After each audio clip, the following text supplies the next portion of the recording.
morning, my dear brothers and sisters. This is Kathy, and today I'd like to share with you another character trait that we are focusing on this April, and that is being thorough. Now, let's define being thorough as this: knowing what will reduce the effectiveness of my work if neglected, but doing all that should be done to complete it. And our text reference is found in Ecclesiastes chapter 9, verse 10, that says, "Whatsoever thy hand findeth to do, do it with thy might, for there is no work, nor device, nor knowledge, nor wisdom in the grave whither thou goest." Well, one of the marks of being thorough is possessing that spirit of excellence. And so, what exactly is a spirit of excellence? Well, you've probably heard about Daniel. He's most famous from the Daniel and the Lion's Den story. Let's read Daniel chapter 5 verse 12. Let's read, "Because an excellent spirit, knowledge and understanding to interpret dreams, explain riddles, and solve problems were found in Daniel."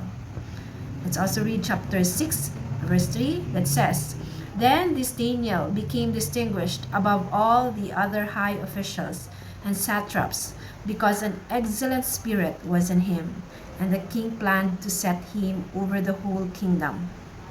Wow. Daniel was taken from his home, from his family, and thrown into the enemy's hands to be trained up as one of them. He was to learn their literature, their language, to eat their food and drink. And his name was even changed. Well, what a difficult circumstance. But Daniel was set apart from the rest because of what was in him, an excellent spirit. It wasn't just his ability or skillfulness or good looks. Those are not necessarily excellence. Excellence is a spirit. When Daniel was called on to interpret the impossible, he boasted in God alone.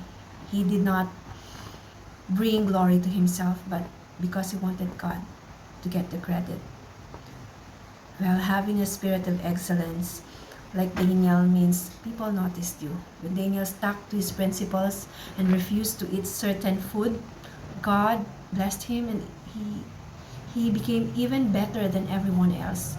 And when Daniel interpreted a difficult message for the king, he was promoted to a high position. So even when people try to bring you down, or like Daniel's friends who were thrown into a fiery furnace, God can save you. Daniel himself was saved from the lions because of that spirit in him and because of his faithfulness. And so when God does amazing things for you, it's a chance for others to see how great your God is. So today, let's aim for that spirit of excellence in everything we do.